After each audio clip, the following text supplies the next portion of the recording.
Good morning, good afternoon, good evening to all of you. Welcome to this session, which is about launching our new online training modules for Campbell collaboration in partnership with Carnegie Mellon University. We'll be starting in 1 minute.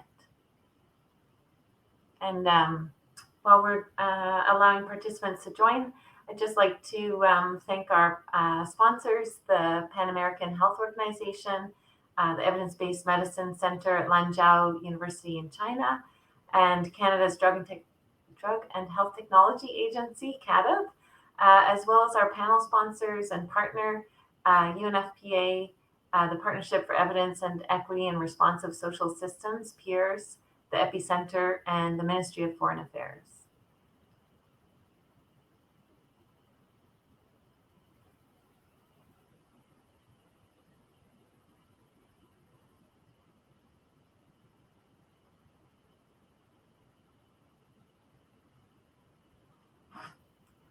And in this session, we'll have 6 speakers: Sarah Young, Jeff Valentine, Julia Littell, Hal Turner, Zahra Premj, and Terri Pigott. And they will be presenting sequentially, and we'll have live Q&A, questions and answers at the end. So I'd like to encourage people to use the live Q&A to enter questions as you have them, and we'll be able to have a discussion about those questions at the end of the session.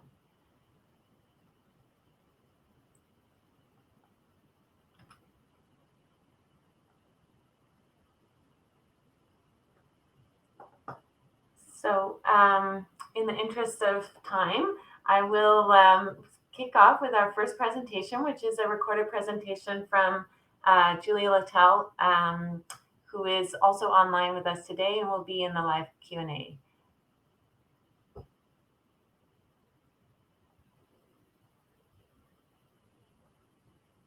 Thank you for joining us today. We are happy to present a new online course on Campbell systematic review methods. This course is the result of a 2-year collaboration between Campbell's training group and the Open Learning Initiative at Carnegie Mellon University. Here's a sneak peek at the course landing page in the OLI catalog. We'll come back to this. And this is us. My colleague Terri Pigott. I'm Julia Littell, here along with Sarah Young, Greg Bounier, Jeff Valentine, Zahra Premj, Hal Turner, and Mark Engelbert. Today we want to describe this new online course, which has been designed for authors of Campbell reviews and for others who want to learn how to conduct systematic reviews and meta-analysis, to find, assess, and synthesize results of relevant studies, to inform policy practice and future research. The course is suitable for both classroom and independent learning. It's equivalent to a textbook or an introductory graduate level course. It assumes prior graduate level training in research methodology and statistics, and it focuses on the synthesis of quantitative data.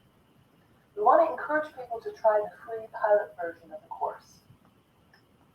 So very briefly, the course is organized into 8 units, which follow steps in the review process, starting with problem formulation through searching, screening, data extraction, data analysis, reporting, and updating.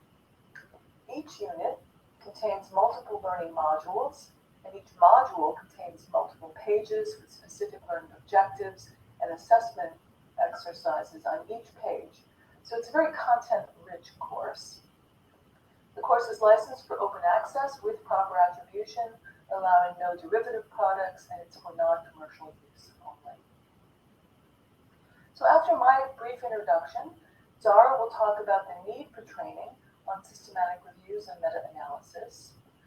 Jeff will discuss Campbell's experience with training in the past and talk about why we invested in a new online training program.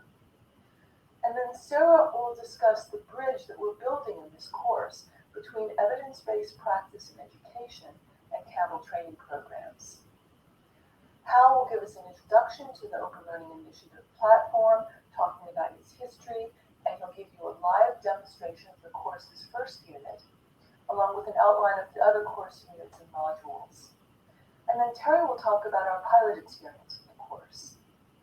That should give us some time for questions and answers at the end. So please, if you do have questions, write them into the chat and we'll come back to them at the end. And with that, I'm happy to turn it over to Zahra. Great. That was excellent. So Zahra, can you share your slides? Great. Over to you. Thanks, Vivian. So systematic reviews can be used by decision makers, practitioners, and policymakers. Therefore, it is important that the reviews be done using rigorous methodology that attempts to minimize bias. One way that bias is minimized is by having two individuals do specific tasks and compare their results. This is one of the reasons that systematic reviews require a team. The other reason is that conducting a systematic review requires a number of different competencies, including methodological knowledge, information retrieval or search skills, subject matter knowledge, and if you are doing a meta-analysis, then statistical experience. As systematic reviews have an established rigorous methodology, the place to start is to identify the conducting guideline that is relevant to your discipline. These conducting guidelines, such as those created by evidence synthesis organizations like the Campbell Collaboration, Cochrane, or JVI, tell you how to conduct your review. And secondly, you will need to report your review transparently and in enough detail for it to be reproducible. So it is a good practice to identify the relevant reporting standard right from the outset as well. Training options like the course that this presentation is about can help you identify the appropriate guidelines standards that are relevant for your work. There have been multiple systematic reviews conducted on the same topic. Studies that compare these reviews done on similar topics or similar research questions have shown that they have a high variability in methodological quality, low overlap among the studies that are included within the individual reviews, and in some cases, different results in terms of the effect size or precision estimates. And these types of comparisons have been done since as long as systematic reviews have been around. Reviews of systematic reviews that aim to determine the methodological or reporting quality of published reviews have also been done. And these types of studies have been documented in the literature for a long time. Surprisingly, even the more recent review of reviews show that poor quality reviews are still published. So just having standards is clearly not enough. What does this tell us? One, that authors do not follow the available guidelines and standards, and two, that reviewers or editors either don't know or don't enforce the standards. The main issue is that poor quality reviews are research waste and cannot or should not be used by decision makers, practitioners, or policymakers.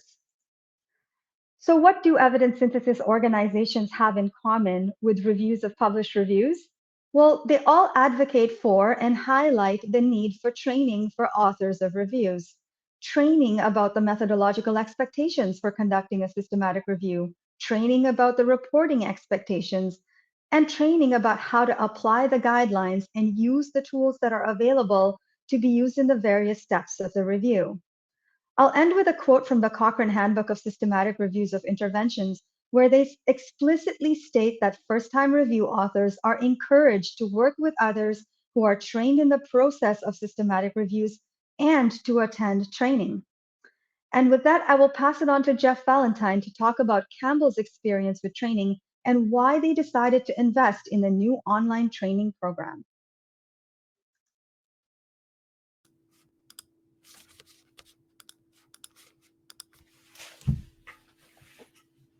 Thank you, Zahra, and hi, everyone. It's great to be here. I just wanted to make a few points about Campbell's history with training. Sorry. One of the important things to realize is that training has been an important part of Campbell since the very beginning. The methods group has a training subgroup and has for a very long time, 20 plus years now. And in the over 20 years of our existence, we've often held training sessions within are conferences and colloquia such as this one. So training has fundamentally been a part of Campbell for a very long time. In addition to the things that occurred at our conferences, we've done one-off workshops, many of those, probably 50 or so in our history.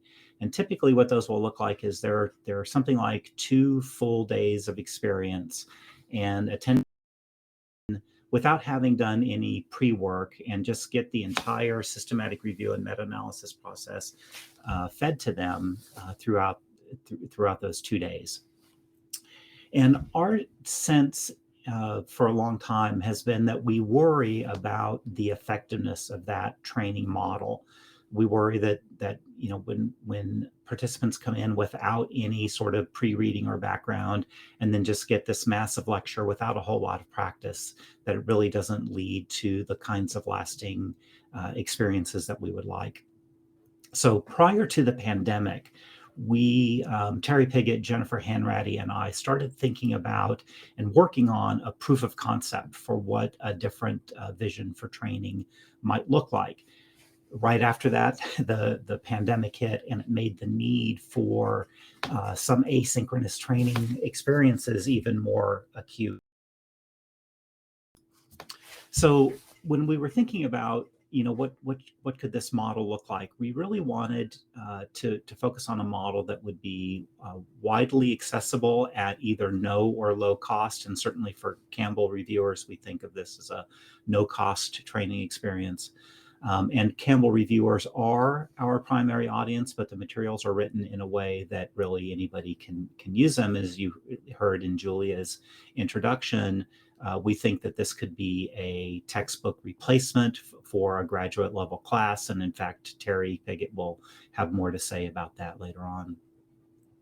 And then just in terms of the future, we anticipate that in-person trainings will continue, but we suspect that the model will look a little bit different. So we might use some or all of the Open Learning Initiative materials as pre-reading, and then use the time together in person to maybe reiterate the high points, to maybe do some extension of the basic things, and maybe to do some authentic practice, all of which, of course, is geared to generating lasting change in participants.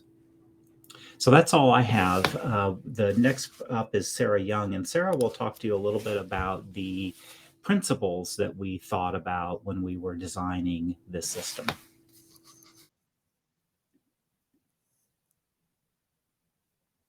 Great, thanks so much, Julia, Zahra, and Jeff, for sort of laying the foundation there for why this training is really so important broadly in the world of evidence synthesis, but more specifically in a Campbell context as well.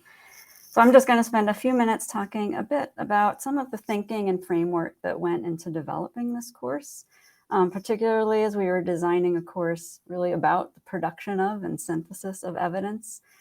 We really wanted to take an evidence-informed approach. And so there's a lot of lessons that we can take from the science of learning and learning research to guide the development of a course like this in an online environment. So just to touch on a few of these concepts that informed our course development, starting with this concept of backward design. So backward design refers to an approach to curriculum development in which one really develops learning outcomes first, and then as a second step designs methods to effectively assess learning on those outcomes, such as quiz, questions, and activities. And then really as a last step develops the actual course content in a way that really directly aims to support students in meeting these learning goals. And so this isn't really an intuitive approach. I think instructors will often just start with developing course content and then kind of later on, as an afterthought, think about learning outcomes. But that can really lead to content that is disconnected from the goals of a course. And so by starting with learning outcomes and really intentionally designing course curriculum around those outcomes, we can really be more aligned in both the content and the assessments and help learners achieve what we want them to achieve, right? So what in this case, we really needed them to know about conducting high quality systematic reviews and really avoid bogging them down with content that doesn't directly address that goal. So another concept that we can take from education research is this idea of active learning strategies. So these are strategies that take more of a learn by doing approach rather than passive approaches like lectures. And these have really been shown to positively impact student learning performance and even narrow achievement gaps across diverse groups.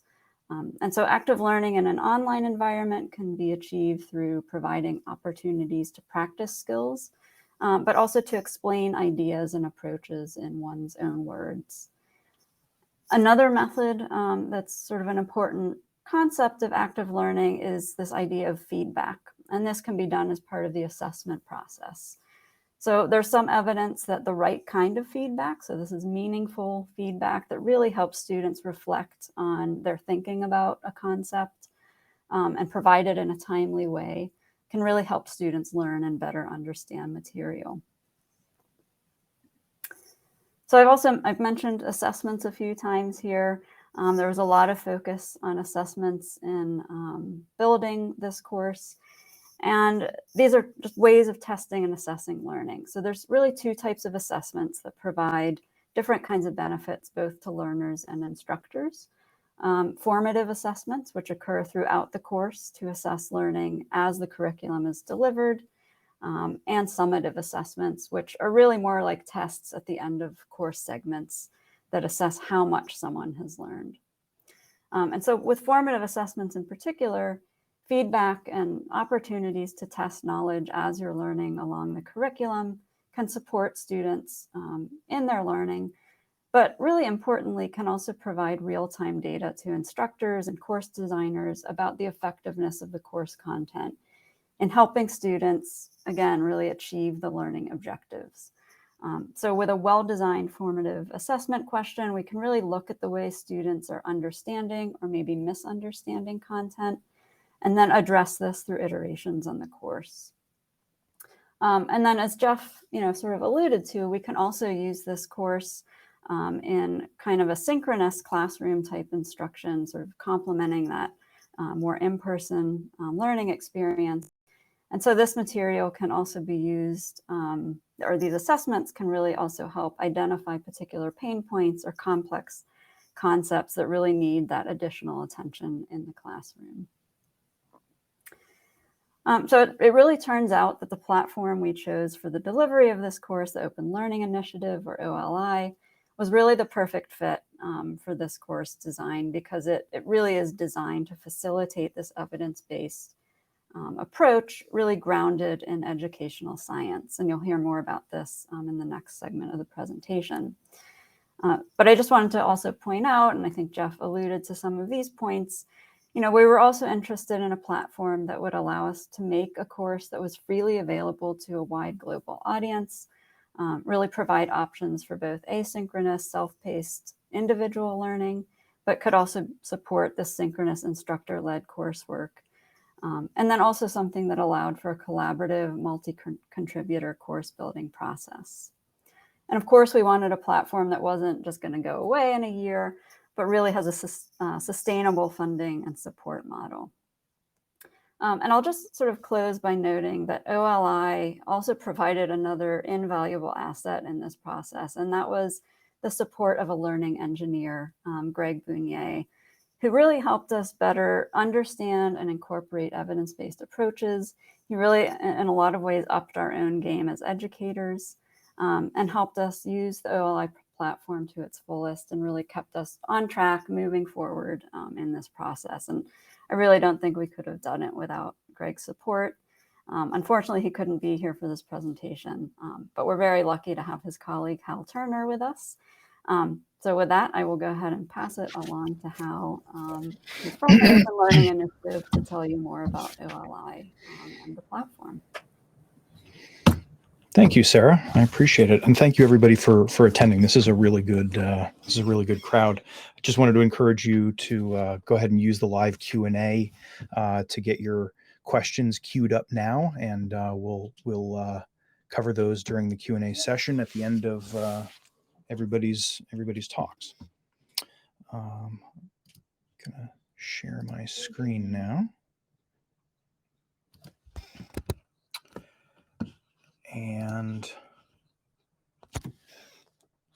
wanted to talk a little bit about all those points that Sarah. Yeah. Sorry to interrupt. I didn't put it on the screen because in the presenter mode. Do you want to make it full screen? I can try that. Do you mean full? So you're saying that it's using the wrong screen for the presentation? Yeah. Now the view we have is we'll see the preview of your slides on the left, but that will be. That's okay. That's fine. Yeah. Okay. So we're going to be talking about the systematic reviews and meta-analysis course in the OLI platform, and talk about some of the things that Sarah touched on, like the design and the active learning, and using feedback and assessment, and how those all actually play out in the experience. But first, a little bit of background on OLI, so that you have some idea of how we got to where we are. So OLI has been around for a long time. We've been around for about 20 years.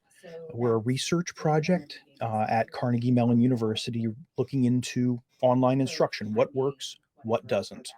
Over the course of those 20 years, we've got lots of products of that research. We've got 40 plus courses, and I say materials because it isn't always a full course. It can be things like lessons or individual modules, small pieces of material, most of which is OER. We have developed an approach to course design as a product of that research. We have developed the delivery platform that has built around that design, and the authoring platform called Echo, which is what I'm not going to talk about Echo today, but that is the platform that the Campbell team used to develop this material. So what is that OLI design? What came out of the research?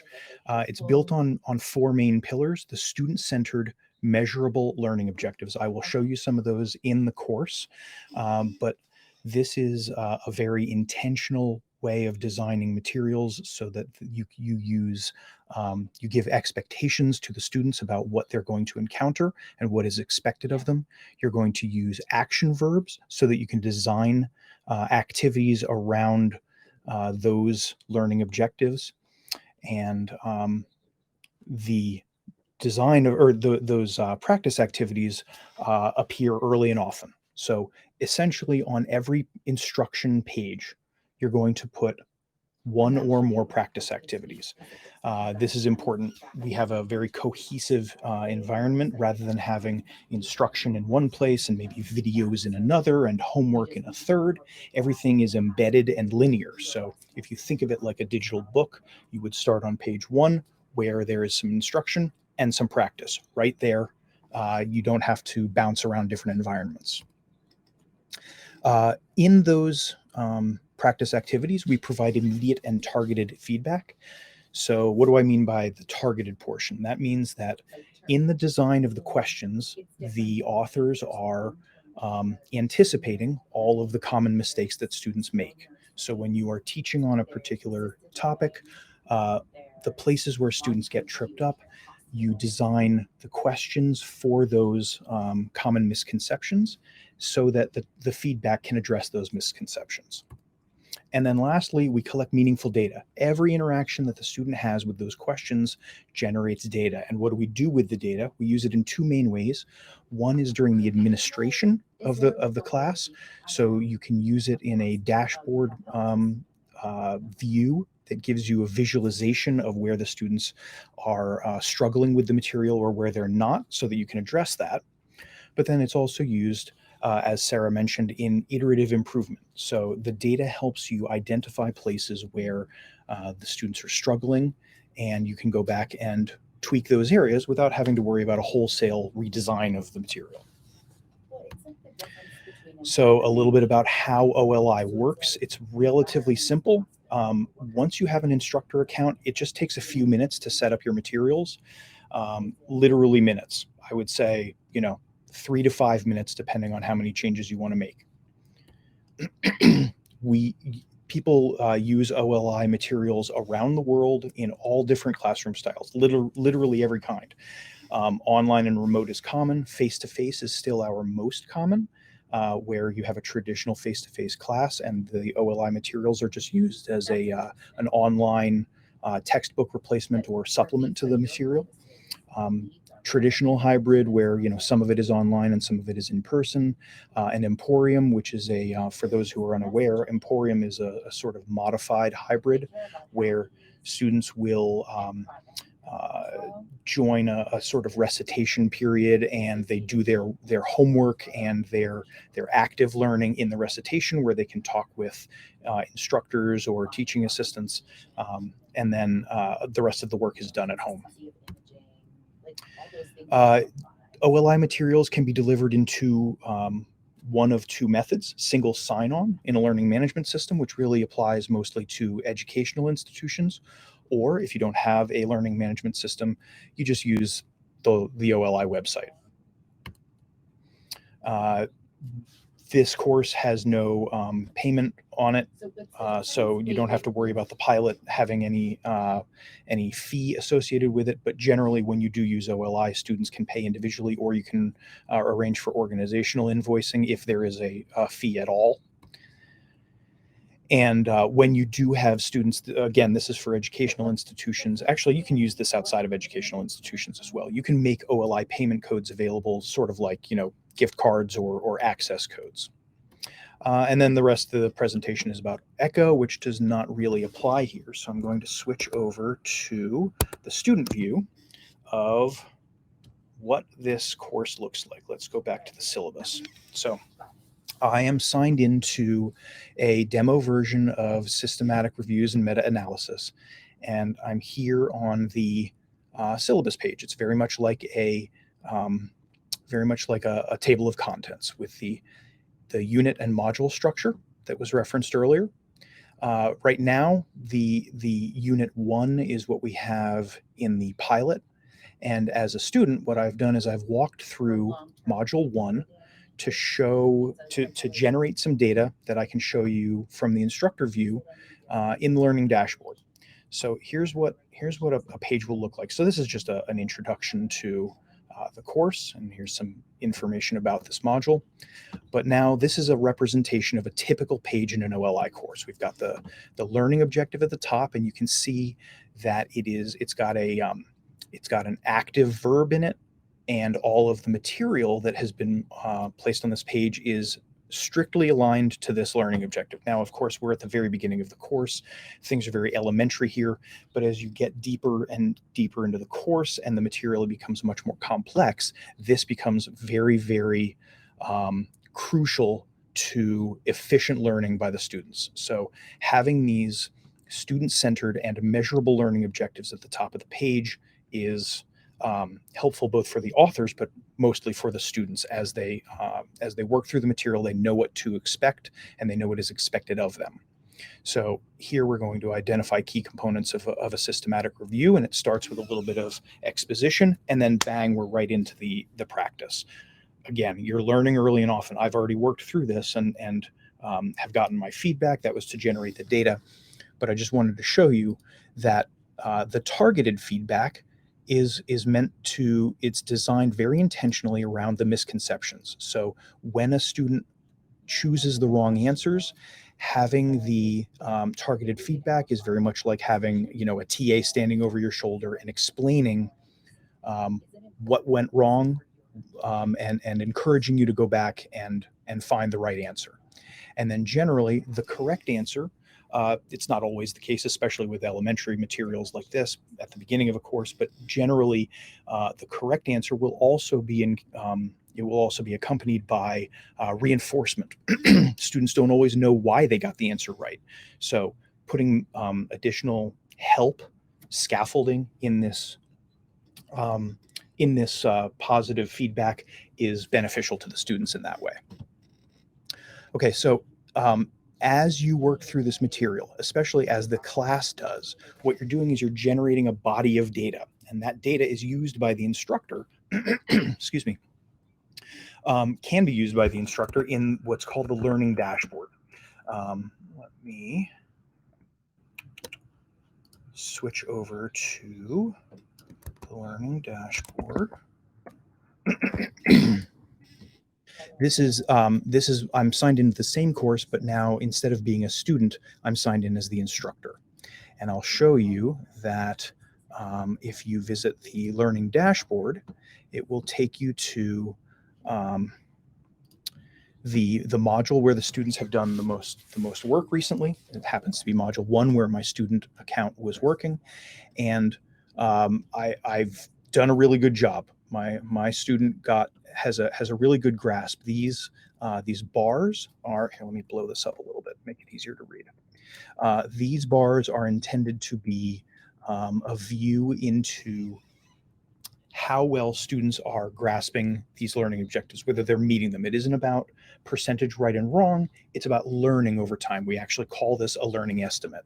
And when you have many students in a course, what you end up with are distinct buckets of learning that has been identified. So some students will be in a green bar, some students will be in a yellow bar, which indicates moderate learning level. Some students are in a red bar. Those are the students who are going to be in most need of your intervention. And then we have a gray area, with literally gray. We have a gray area where students are displayed if they haven't done enough work yet to generate a learning estimate. But when you have many students, this what you're seeing now as a green bar is differently colored, and it contains, of course, more than one student, and they all fall into these buckets. When you look at these learning objectives, you can see how your students are performing. Sorry, my dogs are barking because the doorbell just got rung. You can see how the students have performed on the component skills of that learning objective. And when you have many students in the course, you can identify how they sit in each of the areas and even reach out to them if you need to. So that was planned to be the extent of the demonstration. I'm happy to dig in some more if we have questions during the Q&A that makes sense for me to return to the learning dashboard or to the platform for. But I think that's it for now, and we'll hand things off to Terri Pigott.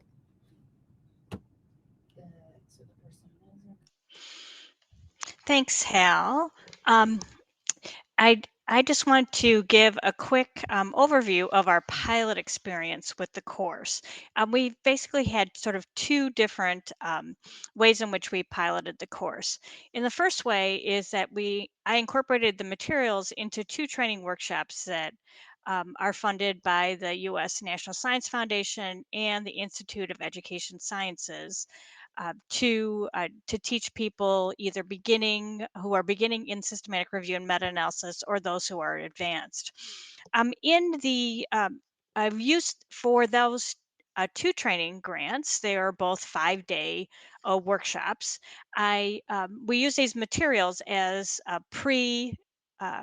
pre-reading, as Jeff suggested in his presentation. We had people come to the training grants after having read some of the beginning material, and then through, especially in the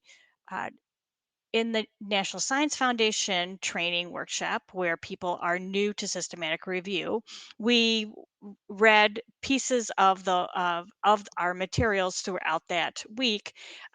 The materials really provide a why we do certain things in systematic review, and then the workshop. At the workshop, we built on that material and gave people practice in doing whatever stage of the systematic review process we were talking about at that time. We got overwhelmingly positive feedback about the accessibility of the materials, the plain language, and also the interactive nature of the content. Those new to systematic review were overwhelmingly positive about the materials. Those who already had some background in systematic review found it a good review. The second sort of way that we piloted these materials is that Jeff and I both used independently these materials in a semester-long graduate course on systematic review and meta-analysis. And for both of us, we used the materials as really a replacement for a textbook. And the materials really go through in the way that Julia also showed us, all the stages of systematic review through meta-analysis. And that took up, a good portion. The materials cover a good portion of a typical graduate course. And the last thing I wanted to mention is that the benefits of using it on the platform, on the Open Learning Initiative platform, is what Hal just showed us, those lovely materials that we can use as an instructor to see how our students are progressing through the course and where they are, experiencing difficulties and understanding concepts.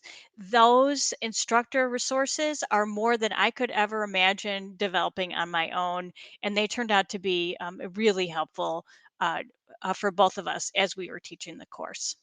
So I will stop here, and we are now open to addressing questions.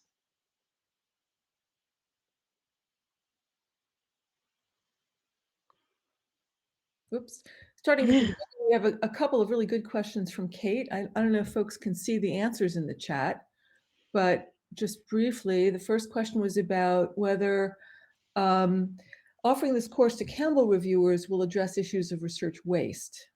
Interesting question.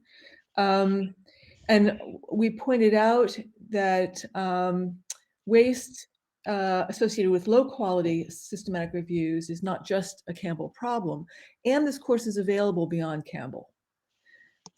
So, we want to make it widely available, but I don't know that this course or any training really is sufficient to deal with the waste issue, because I think that problem has more to do with the selection of topics and the overlapping, the fact that many people are doing the same topics over and over again. So we need other mechanisms to really reduce unnecessary duplication of effort. Terri, want to take the next question? I'm actually having trouble figuring out how to do that. So if you could do that. Well, I can see this next question actually is for Sarah. Okay. And I think a quick answer was provided, but the question was, are the assessments automated? Or do you need to have the instructor respond? And Hal showed us that the formative assessments are automated. Yeah, and I could just add to that. So the formative assessments are just kind of built in. So whether you're an asynchronous individual learner or affiliated with a class, you're getting that feedback in the system itself. And there's also some really neat ways to do kind of open-ended questions where you can have a student sort of reflect on content, in their own words, answer a question, and then provide them with kind of what an expert might say about that question. So there's interesting ways of also incorporating not just like multiple choice types of engagement, but even more thoughtful, like open-ended questions. And that bit ends up being really important. So for example, in the second unit of the course, when we work on problem formulation, we ask people to pose questions for systematic reviews and to identify the components, the PICOs. And there aren't right or wrong answers because we're asking people to try out their own ideas. And then we provide examples of how, as Sarah said, how an expert might respond. And the next question I think is for Hal, also from Kate. Great questions, Kate. And this is, the estimated learning level is not just about how much engagement a student had, but also about the level of competency they're demonstrating. Yeah, that's right. That's exactly right. There are a few, it is more about the competency than it is about anything else. The students will not generate a learning estimate if they haven't done enough work. So let's say there are 7 questions on a particular learning objective. Answering one question is not going to give you any insight into their learning state. So, over time, as they interact with more and more questions that are tagged with that learning objective, the more we know about their learning state. And it is less about strictly looking at the right and wrong answers and more about what what is happening over time. So, for example, if you have two students who have the same identical 10 questions, and one student gets 5 right, and then 5 wrong, that student got half the questions right. And then student 2 gets 1 wrong, gets 2 right, gets 1 wrong, gets two right, and then finishes strong with a bunch of correct answers, but only has 5 correct answers, and they both are 5 and 5. The first student doesn't show that they've learned anything. They've actually started strong and finished poorly. But the second student struggled a little bit at the beginning, and the trend was toward correctness, fewer errors over time. So even though they both had 5 and 5, the second student shows a trend toward learning over time. So those are the important factors that go into learning estimates. There are 6 or 7 factors having to do with timing and trends and correctness, of course. And those things go into the learning estimate. And the learning estimate is best thought of as the system's prediction that, given a new question on this topic, they'll answer it successfully. So the visualization is designed to be a sort of at a glance, quick area to check in. So you look in and you see, where is the class? It's an aggregated view when there are many students. So it's meant to be an aggravated, quick look at where the students are struggling so that you can pinpoint that and work with them. Excellent. I think the next question also is for you, Hal, about the dashboard views. Yeah, this is a common request. We don't have a single dashboard that gives views across multiple courses at an institution yet. We are in the process of building a new platform currently. The one that you were looking at today is our current, what we call legacy platform. It's the tried and true version, been around for 15 years in different iterations, but the underlying technology is the same. The new system affords us much more flexibility, and this is one of the wish list items for that new platform. Now, that said, all of the data that we collect is stored anonymously in we store it in our databases, but it also gets stored in the largest database for learning data in the world, and it's used for learning research. And what we can do is take that data and, at an institutional level and at a topical level, aggregate everything, and we can look for trends for a particular institution or for a particular version of the course. For instance, the version that's being released in the spring is 1.4. Actually, 1.41 is the one that's out now. I don't know what it's going to be in the future, but if we compared the version 1.41 that is available now with whatever follows it, let's say it's 1.5, and take a look at the efficacy of each and see what has changed on each, we can determine whether the iterative improvements have actually had a benefit. And you can look at that across an institution. So we can look at individual sections, and we can look at the material, and we can look at it through the lens of the institution if we need to. Terrific. The next question is about estimated learning level. And the question is this something that Campbell will monitor in terms of learners? Seems to be quite a lot of administrative burden on instructors. And I'll have a brief answer, but I think Terri and Jeff might be better able to answer this since they've actually used this in classrooms. One of the things that that the OLE platform can do is it can show us which items are performing differently too. So one of the functions for the instructor is to show us where we need to make items more difficult or more easy. And at the student level, Terri or Jeff or Hal, would one of you like to respond about the burden on instructors to monitor estimated learning levels? Well, I can just reiterate the point that it's meant to be an at a glance, and you can use it as a tool that you check in on before you're meeting with the students and seeing they're really struggling with this particular one. This other learning objective I don't really need to focus on as much, but this second learning objective in this module, they're really not demonstrating mastery here as a group. You can dig down and look at individual students for individual remediation if you need to, but you can also ignore it altogether. This is not you run your section the way you want to run your section. Everything that is included in an OLI environment is optional. So you find what works for you and run with that. Excellent. And then question from Elizabeth, is this course available for anyone to use now, individually or organizationally? How is it accessed and promoted? Elizabeth, the course is available. The first unit of the course is freely available on the OLI website now. Anybody in the world can use it. The course, as I said at the beginning, is licensed for open access, but does not allow for derivative products, and it's non-commercial use only.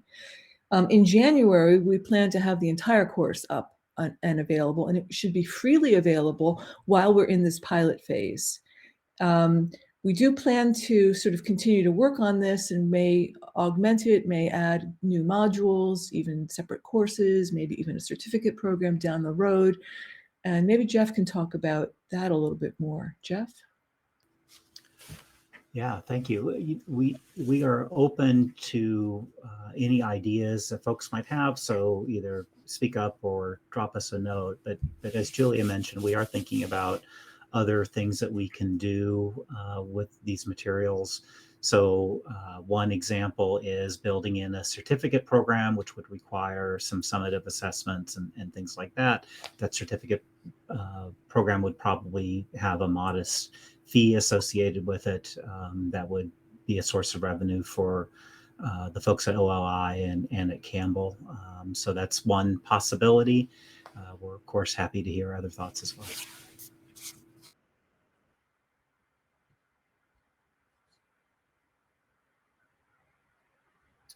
Okay, and another question. Thank you, Dario. How does Campbell plan to use this? Most is self-directed online learning or blended with in-person training? Good question. All of the above and more. So the idea is it's, part of it's available now for people to play around with and see if this is something that interests you, see if you like it. And it is freely available. The $25 fee does not apply to this course. That's a mistake. The course is available for free. So anyone can do it individually on their own time.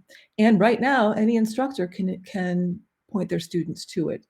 And as Jeff and Terri said, we can use this in combination with other, week-long, weekend workshops. So it's built for very flexible use.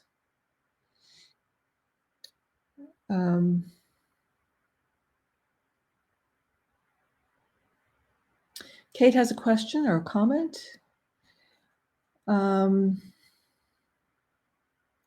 How should I decide when to recommend this course versus that course? Well, that's versus the Cochrane course. Really good question, Kate. So this course focuses much more on social science kinds of questions. We're also trying to get beyond just intervention effect questions. So we're dealing with lots of different kinds of questions. And Cochrane is more sort of health oriented, but I would say try them both and see what you like and encourage people to try them both because right now they're both, I believe, open access. We do have a link, and Vivian, if you can put up the last slide in my slide deck, the link is there. Yes, let's share the course link. So Vivian, if you can show that last slide, it's got our contact information along with the link where you have free access to Unit 1 right now. And we're very happy. This has been a really fun project. Coming soon. Sorry, Vid. Yeah, I'm sorry. Just coming. There we go. I'm getting it there. We've got time. There it is. So there's the link. Go there and you'll see the course. This is a work in progress, but you at least have access to the first unit, which is an introduction to systematic reviews and meta-analysis. and it talks about what kinds of resources, time and effort, skills are needed to do it. Oh, and Vivian put the link in the chat or in the Q&A. Very good. Very, very good. I think that was someone else, but if it's not Okay. there, Yeah, that was me. Thank Oh, you. and I'm also trying to, yeah. That was me. I put it on Dario's question. Excellent. We're happy to take other questions. We've got about 10 minutes left.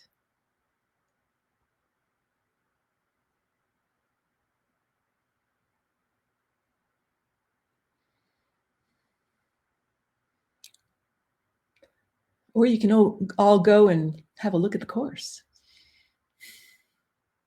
We started at 5 a.m. this morning, so some people may have been on for a while by now. Yeah.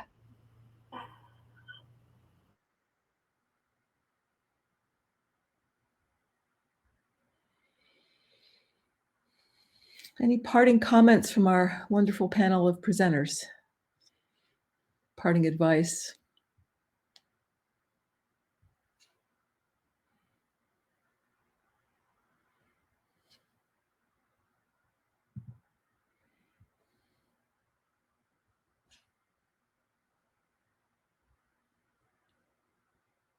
I think Vivian has a question here, yes?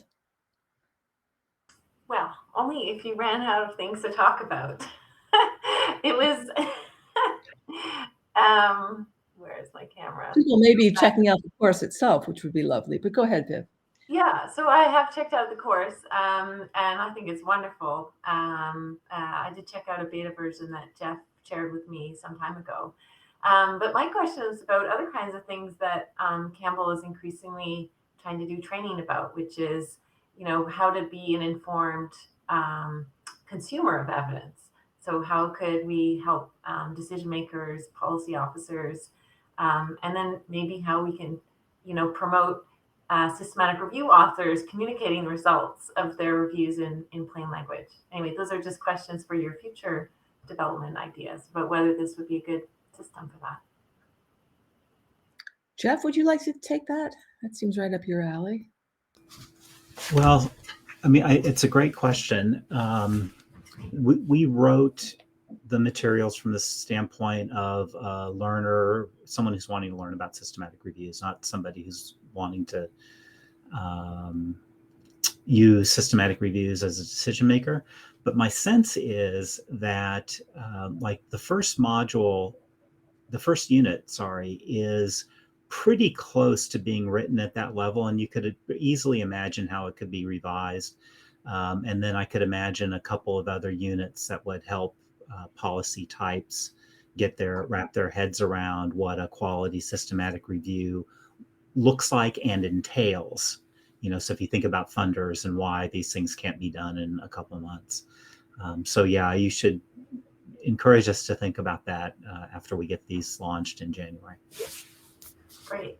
I think this is great. It's a great step for Campbell. So, and really congratulations to all of you. And yeah, thanks to the participants. Kate has one final question that we can maybe try to answer, and I'll maybe throw it to Terri, who might have that experience. But the question is about how much time it takes to complete. Yes. So we don't have a good estimate for each module, but I can say that in terms of the experience that Jeff and I have had in teaching it, using it for a semester-long class, the 4 to 8 weeks is sort of how long it took, or where it would fall in a typical graduate course, 2.5 hours a week kind of course. And so we, I hadn't thought about maybe, supplementing these materials with sort of a typical syllabus, which we could do. I'd say that when I used it in my training grants, it took them, they wished they did complain to me that I should have told them that it was going to take a little while. So yeah, so there is quite a bit of material, and it depends on the unit. But that is a great suggestion, Kate, and I'll start thinking about sort of the estimates of the time that it might take. Yeah, it's really hard to give estimates because the estimate in part depends on the backgrounds of the students. So if a brand new doctoral student is going to take longer than a third-year doctoral student. So that's sort of one complicating factor. I can say that I took an earlier version of this course and I tried to turn it into a PDF, and it's not really easy to do because the system is supposed to be interactive and PDFs are the opposite of that. But my guess is that we had something like a 275 to 325 page document in that PDF. So if you think about how long it would take to read that, it's a fair amount of time, a minimum of an hour per unit, and I would guess that some units are in the 3 to 4 hour range. We have thought about turning it into a textbook, but that would sort of defeat some of the advantages here. Better to just keep this updated and extend it into other topics, as Vivian said, other forms of evidence synthesis as well.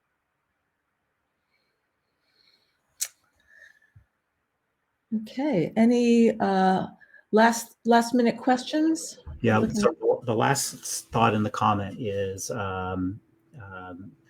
thank you much for your hard work, someone said. And I should just say that this is an entirely volunteer effort on our parts, and so we did put a lot of time into this. OLI gave us a learning engineer, so and we couldn't have done this as well. Probably couldn't have done it without the learning engineer. Certainly couldn't have done it as well without the learning engineer. So that's another volunteer resource that we're taking advantage of. So I just wanted to express my appreciation to my colleagues for everything that they've done to help me. And my spark was lit by Vivian getting me to think about these things as the training group chair. But we needed a lot of help to do it. And so I wanted to thank everybody, and also thank everybody who attended today and expressed interest. And I'm really interested to see what everybody thinks.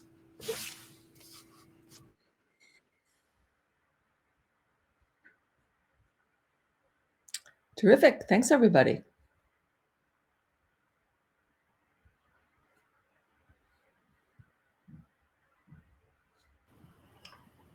Some appreciation from the reactions. Great, thank you. Well, I'll end the session now, and thanks everyone. Thanks for the very active participants, and hope to see you at some other sessions of the What Works Summit. And I think, is there a way for people to feedback if they try the modules? They would just write to one of you if they'd like to. Yeah. If they try the modules, they will get feedback because it's the Unit 1 modules are live. They will get the feedback that Hal showed, and Oli will collect it on the back end. It will be anonymous. We will get that feedback. But Vivian, are you asking if they can provide, personal feedback about their experience? Yeah, if they like it and so on. Yeah. So that you are just Sure, write to us. Great. Yeah, and if you're having trouble finding anybody's contact information, you can just use the OLI help link. That is monitored by an incredible person who is really, really quick, and we will get your questions to the right people. Fantastic. Well, have a great afternoon, great evening, great day ahead, whichever time zone you're in, and thanks to all of our wonderful presenters. Thank you. Thanks. Take care, everyone.